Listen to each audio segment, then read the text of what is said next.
So last week I had an amazing opportunity to go for the first time ever to the Amsterdam Dance Event, obviously in Amsterdam. And I was invited to play a hardware live set over there. And it was amazing to be invited to the largest electronic music festival / conference in the world. Over 300,000 people go to Amsterdam every year for this event, and there's 1,000 different events that go on over the course of 7 days. It's pretty crazy. People from everywhere, from all over the world, anybody who's doing anything exciting and new or classic even in the whole electronic music arena is there. And so to have the chance to go and participate in that was pretty amazing. So I'd love to say a big thank you to Analog Kitchen and the Kitchen Club crew and his whole team. They were so great and so gracious and so welcoming and put on a really cool event, and it was a lot of fun. So thanks to Lucian and Yeli and the whole team over there. It was really amazing. I really appreciate it. So what this video is about is I had a lot of questions about that event and about what I was doing, and people wanting to know, how do I get prepared? How do I set up? What does my equipment look like for an actual event and kind of what goes into it? And so in this video, we're going to talk a little bit about that, so I can show you how my rig was set up, how I decided which pieces of gear to bring with me, and all of that stuff. And then we'll go through the gear a little bit, and I'll show you a little bit about how I use it in a live performance to do an improvised live hardware techno performance. So let's get into it. All right, so first things first, just to run through a little bit about the gear, the setup, and how it's connected. So everything's kind of going through the Octatrack. The Octatrack is set up here as the performance mixer and effects, kind of global effects for the whole thing, which allows me to do transitions and DJ effects and some kind of live looping and things like that. That's set up using EasyBot's performance template, and I love it, and I love the way that it kind of brings the whole live set together. So on one side, we have the Modular right here, which uses the WMD Metron sequencer for sequencing triggers and gates, two Volteras, which are sequencing CV for those same channels, and we'll go through a little bit in a minute how we're doing that.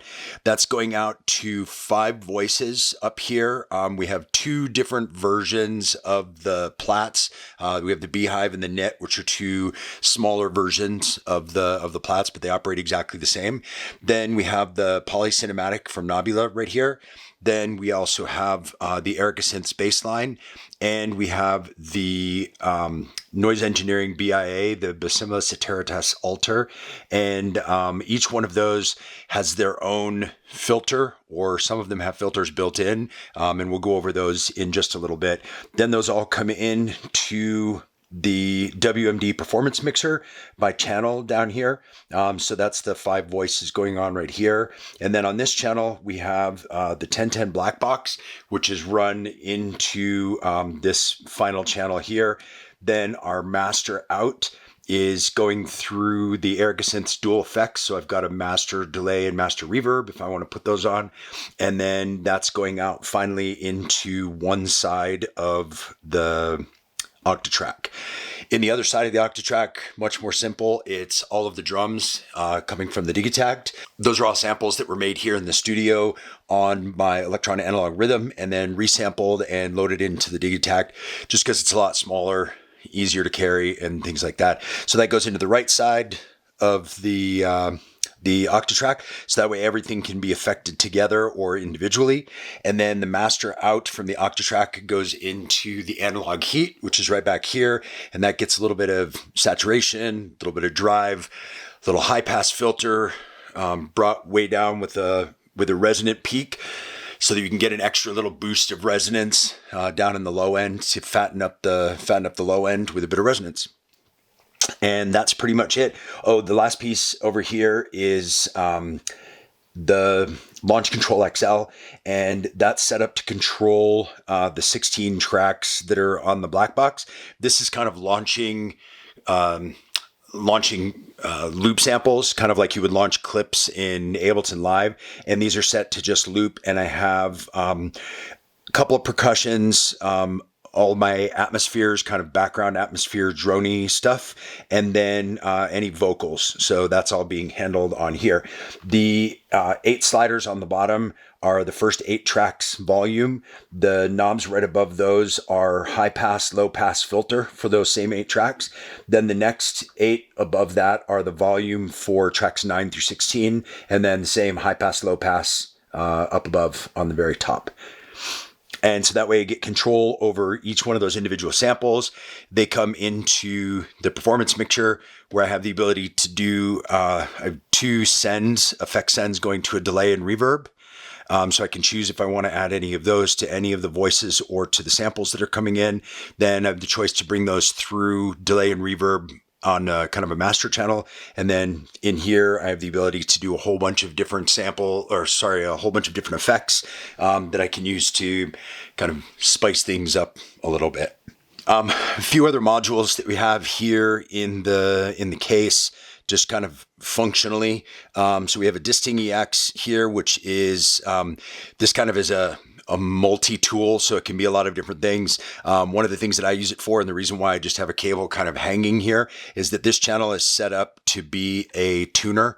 So if at any time during a performance I need to, I can plug into a certain channel and have that channel down on the performance mixer, and I can tune just by watching. It tells you how many semitones you need to go up and down, so you can tune anything that maybe goes out of tune during your performance.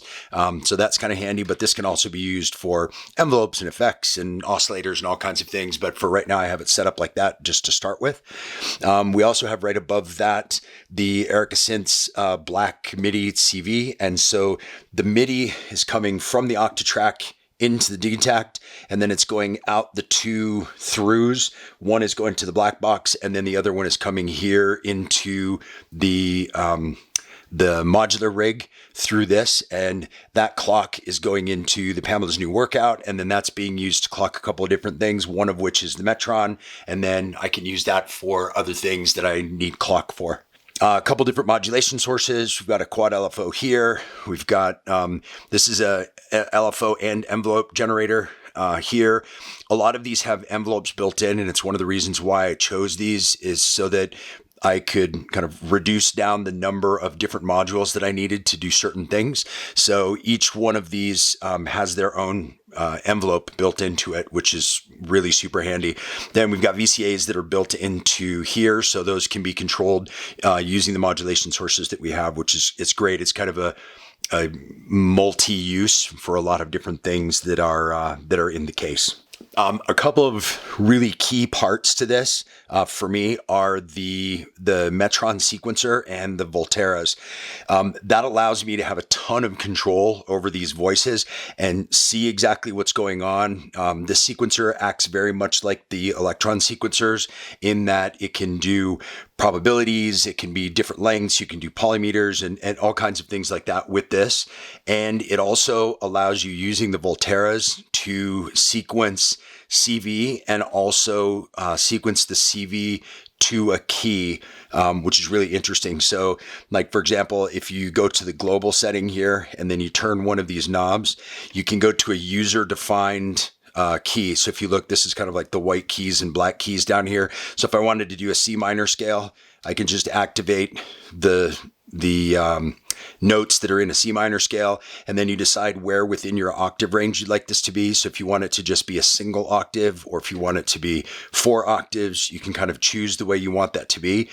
If you don't want it to use all of the notes within that scale, you can kind of pull notes out, and then it will only choose from those 3. And then you go out of global, and whatever you use this knob for, then now that you have that set to global, whatever that's plugged into, whichever one of the voices, will be able to be sequenced, quantized to a key that you've set up in here, and kind of a user defined key. And so you've got a whole bunch of lanes of CV and a whole bunch of lanes of gate that you can mix and match as you want. And one of the other cool things on this is that you can randomly generate gates. So for example, right now there's no gates on 4 here, and that's this bass line. Take the kick off. So that's this, the Erica Synths bass line. So if I bring that up right now, there's nothing playing. But if I was to just put in a couple of gates, then it comes up. So I've got a couple of gates. It's actually 2 pages long, and those gates are only on the first page. Actually, they're only on the second page.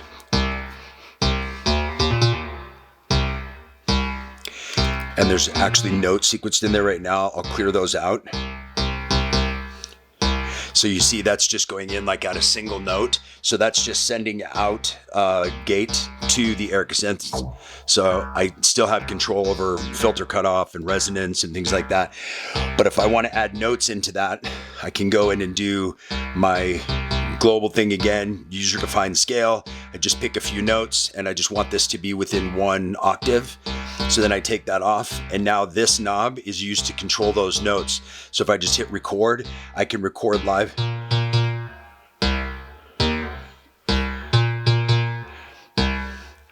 So now I've got some gates with some of the CV that was recorded. If I add in additional gates, there's still CV recorded on those, even though there's not a gate on certain ones. So when you add a gate, you're going to add in additional notes. You also have the ability, so if we clear that out, the gates are all still there. Sorry, the CV is all still there because that was recorded in a lane kind of underneath. Now, if I want to add some random gates to that, I can just hold down random and hit that track.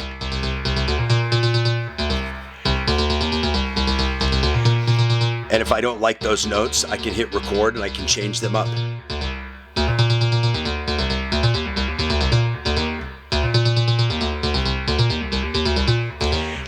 And then I can mess around with that unit.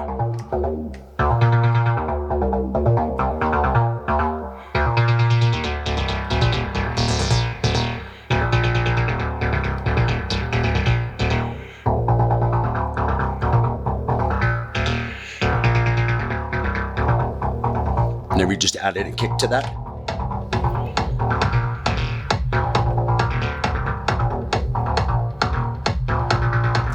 And if I don't like those notes, I can clear them out. And the CV is still under there again, so I can just add in a few notes if I want.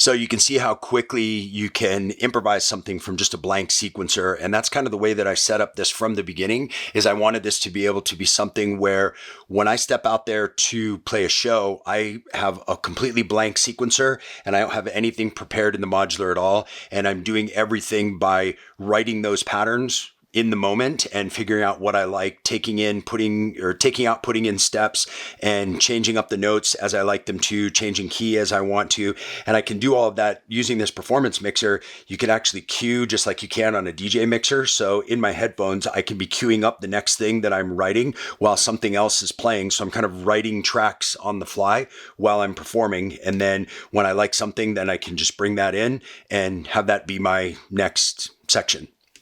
And that works kind of with everything throughout this. So we've got, again, 5 voices that are all each doing something really unique. So we'll just go through some of the basics of these. I'm going to change the pattern length to one page just to keep this a bit easier. And so if we go to the first of the plats here, I'll take the kick out. Actually, it might be better with the kick. So you can hear those have some, that's kind of set on one of the percussive sounds. What's great about the plats, and one of the reasons why I have a couple of them in here, is the ability to switch between all the different sounds. So there's all the different percussive sounds.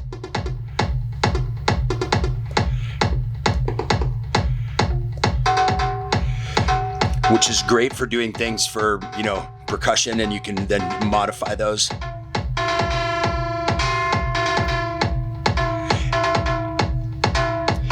And those are running through the Noise Engineering Veal Arena filter and overdrive. So I've got that, cranked up on the drive so we can get some kind of craziness on this.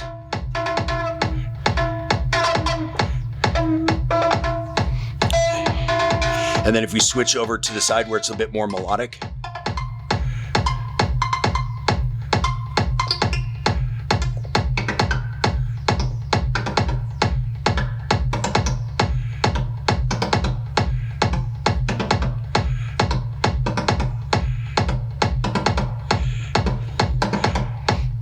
so you get a lot of variety.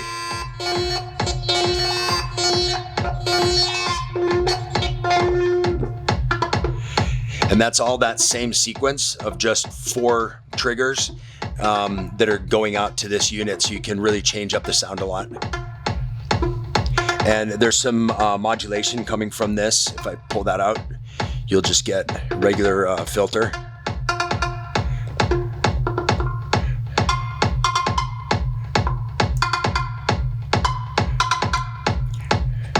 So that's the first one of the Platts clones that we have here. The second one is set to different octave so that we can get kind of a little bit of variety. And when they play together, they don't clash and kind of rub notes and overload certain frequencies. So this one's set to a bit lower frequency. And again, this one's going through a different filter as well. So it's got some different sound characteristics. This is going through the WMD Carbon. So if we go ahead and put some triggers on that one.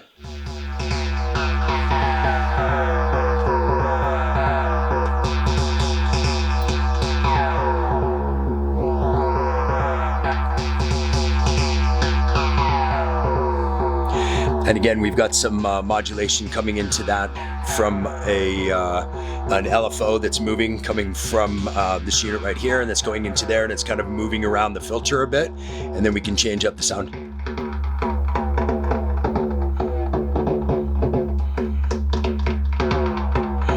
And then if we change up the voice, get something that's... And these are all kind of the more percussive voices on this side.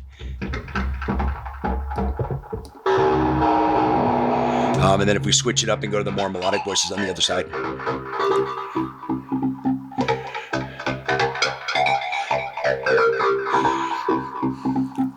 And this has a built-in envelope, so you can actually modify that.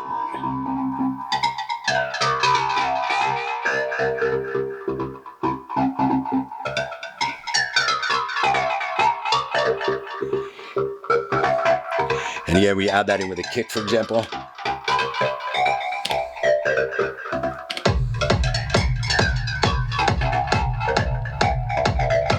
And that's running through a bit of a delay here on one of the delay sends. You can switch that up for reverb.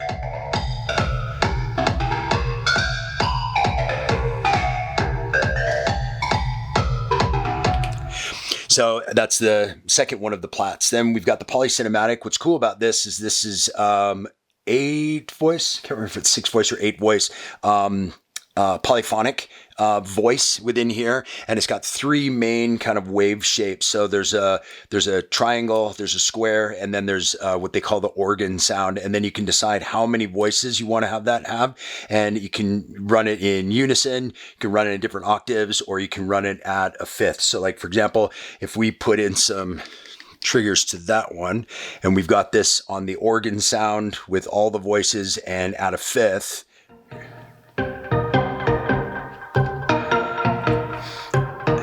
And that's got some delay coming from this end, which we can take off there. This also has a built-in reverb in this, so we can... So that's built into that voice itself. It has a built-in envelope.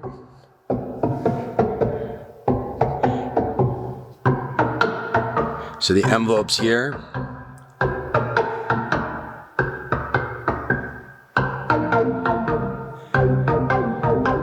And then it's got a filter here as well, so you can open that up.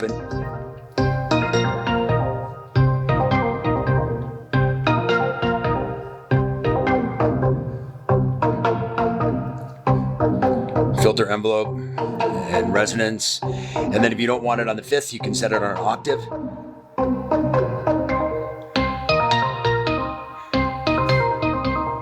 Or you can set it just on unison, and you can detune the unison a little bit. And then it's got square, and triangle.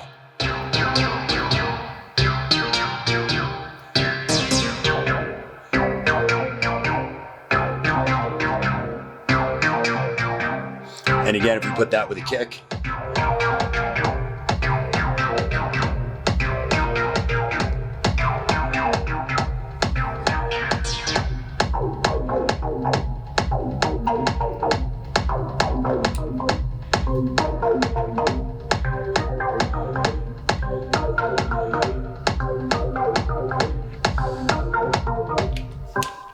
So that's our third voice.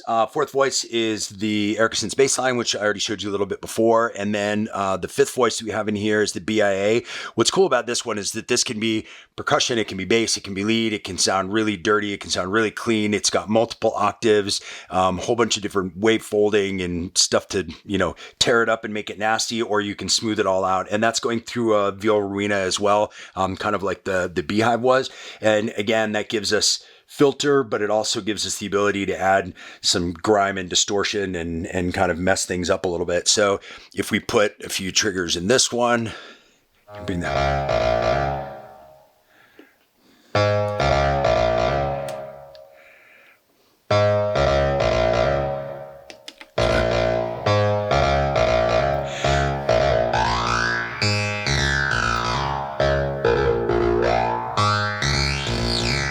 Or we can take the distortion off.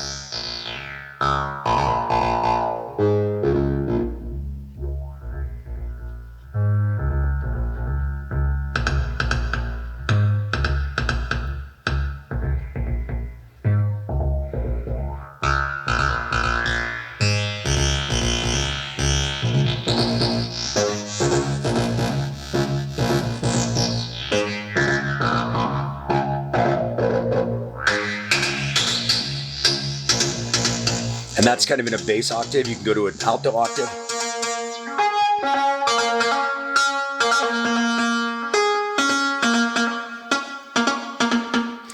And you can hear it's got a built-in envelope. You can adjust the attack. When you come back past a certain point with the attack, you get some percussive sounds in there too. You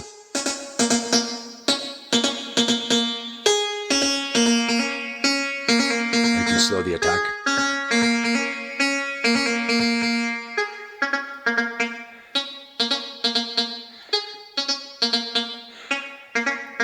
And then you can go to a high octave as well.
So you can see with that voice, you get a ton of flexibility of kind of percussive sounds to bass to all different things.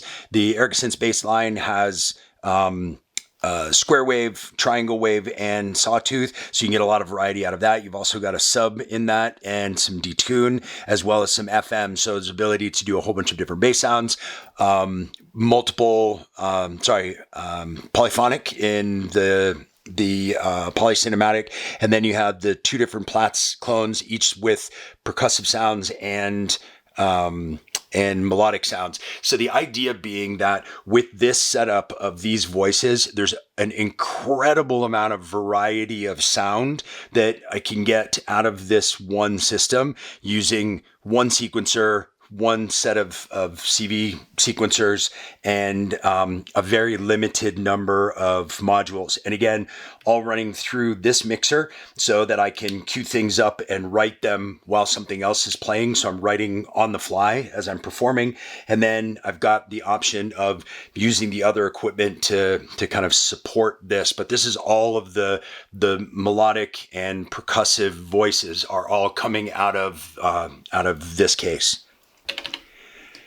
So then the other pieces to this puzzle here are, so we've got the Electron Digitact, which is really set up to do all of the drums. And I have it set so that each pattern is basically a drum kit. On track 1, there's always a kick, but it's a different kick on each pattern. Track 2 is always a clap or a snare. 3 and 4 are percussive elements. 5 is more of a bassy or subby element. 6 is a closed hat. 7 is an open hat. And 8 is some random sound that I found that I liked on each one of these. And every one of those drum kits is set up a bit differently. So if you do just like a kick and hat on this one, you'll hear there's a bit of delay built into that kick. But if we were to change this up and go to a different pattern, once that changes at the end of the measure, then we can have a different kick and hat. So it gives us kind of a different flavor, and we've got the ability to modify each of those as we're playing along. And then I have a couple things built in here with some different rhythms. Like for example, this one is more of kind of a breakbeat style. And then most of the other ones are really kind of 4 on the floor. But again, each one being a bit different. So if we want to change up something and have it sound like it's a new track without having to change everything or have everything preset as patterns that all kind of follow one into the other, as you would when you're DJing, taking in and out different frequencies. With this, you can kind of take in and out different instruments and have that be the way that you smoothly transition from one thing to another. So if you've got, this kind of kick, let's say it's just this kick and you're using this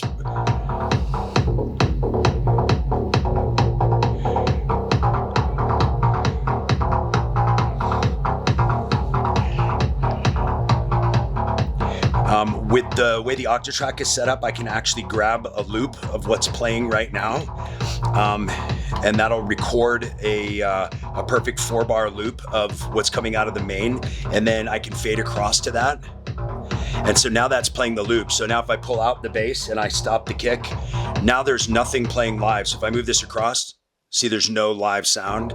It's only playing that recorded loop. So if I was to leave the bass in, but change to a different pattern now, and when I get to the new pattern, I just bring in that kick, and now I transition across to the same bass, but a new kick. It'll sound like this. And you can see that starts to change something up.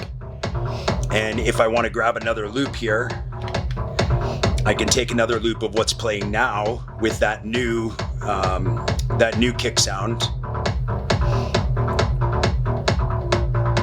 And once that 4 bars is done, I can move it across. And now if I want, I can change the bass line and maybe go over to a bass line with the BIA.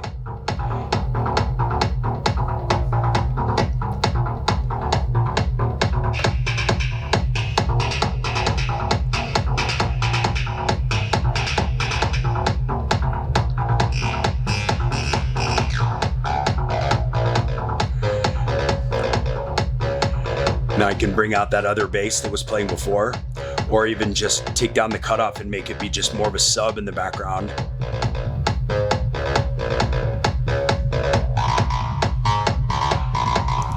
And then I can bring in an open hat, for example.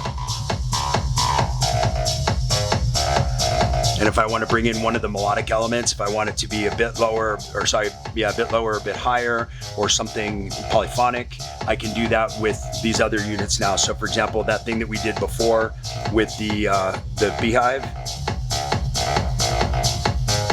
can bring this up.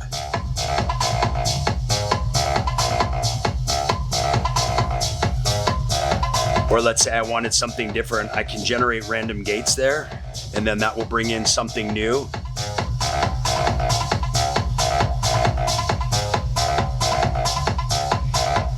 And if I want to change up the CV on that, I can just hit record.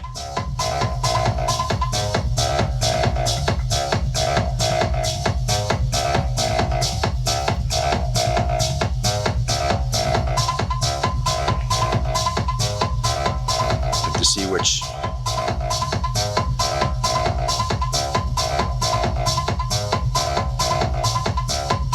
Make that a bit lower.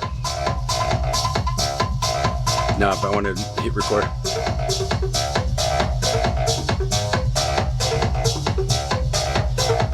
And if I don't like those ones, I can always just keep hitting record and just change those up.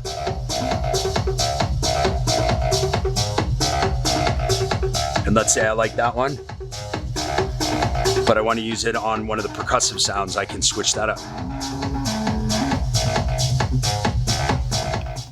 So now let's talk about the black box. Basically what's here is anytime I have a loop that I want to time stretch, so like an atmosphere loop or a vocal or something like that, I will do that in here. And I know I can do that in the Octatrack, I can do that in the DTAC, but they're both handling other jobs right now. And so that's why I've got this and the ability to have banks of 16 basically clips that I can launch just the same way you would launching a clip in Ableton.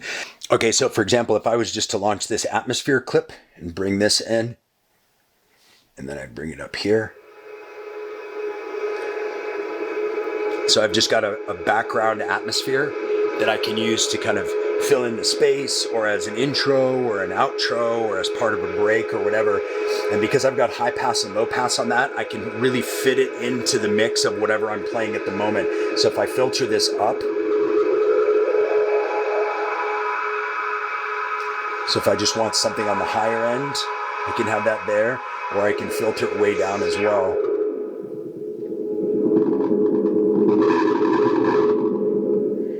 So you can see how that really changes the character of the original sample. This is the sound of the original sample that's in here. So for example, having this going on in the background with just a bass line,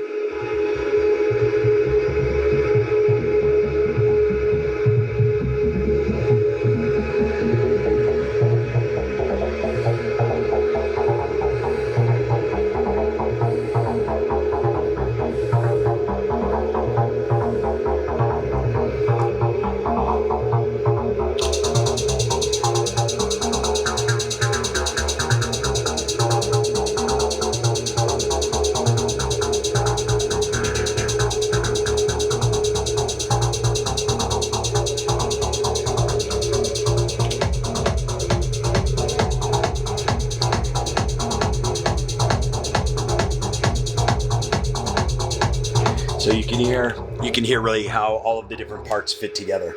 Other things that I have in the black box are vocals. So for example, if we were playing along with that same thing that we were just playing before, we've got our bass line playing,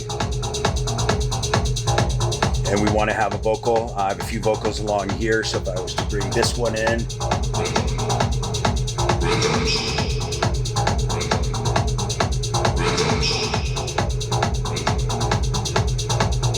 so I've got some others in here. I've got some that are a bit more melodic.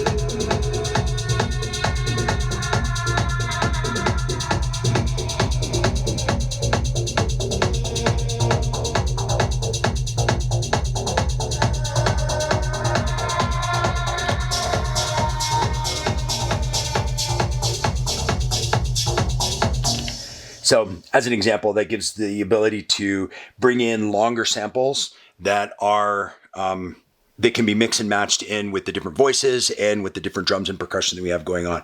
So the last piece of the whole setup is kind of the central part, which is the Octatrack. And this is what ties all of this together and helps this become kind of a coherent set and flow from track to track and flow from place to place and sound to sound and do build-ups and breakdowns and add tension and drama to whatever's going on. So all of these different effects can be assigned just by hitting which side you want to assign it to. I usually leave A as my clean, live, unaffected side, and then I will fade across to different effects. So let's say we assign this to this riser effect, which is one of my favorite ones, and we're playing along something here. So everything's going through the Octatrack. So if I fade this across and take out my kick drum to be able to break, this riser opens up a filter. It sweeps up the filter, it opens up a delay, opens up a reverb. So it turns into kind of a wash. And then I can bring back in. So that allows me to add a break or add a bit of drama. There's other ones in here which are pretty cool. This echo kill basically just echoes everything out. So you can use that kind of rhythmically.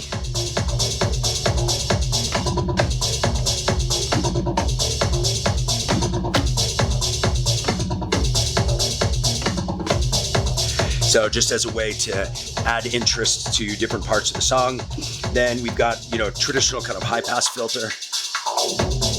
We've got a low pass. We've got a phaser.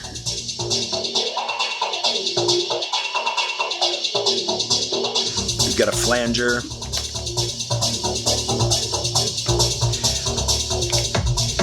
We have a high pass filter with a delay.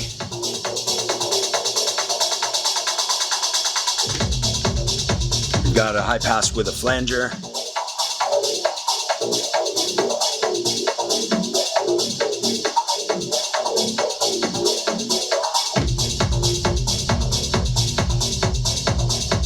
We've got a straight delay. So if you want to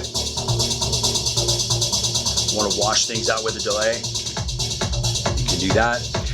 The Daft Punk effect, which is one of Matthew's favorite ones that he came up with, EasyBot, who came up with this template. What this does is it grabs a loop, it puts a bandpass filter on it, and it repeats it, so it kind of does that classic Daft Punk sound with wherever you grab it.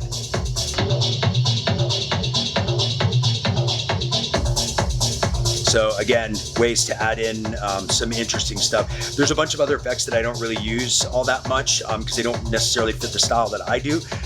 But these ones I definitely use a lot more than others. And then finally, this all over here is anytime you grab that 4-bar loop of your main output, if you assign all to this, when you fade this across, you're fading across that loop. And that way you're not playing any of the live sounds, so you can completely change things up and bring in a totally new track if you want. And what's cool about using that in conjunction with this performance mixer, the WMD, is that you can listen to this one on your headphones just like you would queue up a track DJing, and you can hear everything that's playing live, and you're not hearing what the crowd is hearing, which is the playback of the loop that's on here. So really, this allows for a much more cohesive set to be played, even though everything that's being played is improvised. And it also allows for that set to be kind of infinite. It's not limited to a certain amount of time, a certain number of pre-prepared tracks and loops and patterns and things that we're switching from one to the other. It allows all of those to be done in a real improvised way. The other thing that was kind of key for this setup for traveling for gigs, in particular going to Amsterdam for ADE, was the ability to carry it on, because I didn't want to have to check any of my gear and run the risk that it doesn't show up or that it gets damaged in transport. So this case right here has a lid that goes on the top of it, and this can be brought on as a carry-on. And all of the other machines with a deck saver fit into my backpack. That's my personal bag that goes under the seat. So between those two things, everything that's here on the table can all be carried on the plane, and so I don't have to check anything that's here. The only thing that I checked that was part of this, because I figured it was something that I could always replace if my bag didn't show up, was some of the cables, just because they didn't all fit into the bags. But all of the gear itself all fit into my my carry-on bags, so it allowed me to not have to check any of this stuff. I hope you got something out of this video that will maybe inspire you to do something on your own with your own hardware setup or your own music production or your own live performance setups. And thank you so much for watching. I really appreciate you taking out the time to hang out with me here a little bit. And I hope to see you in the next video. And in the meantime, take care of each other.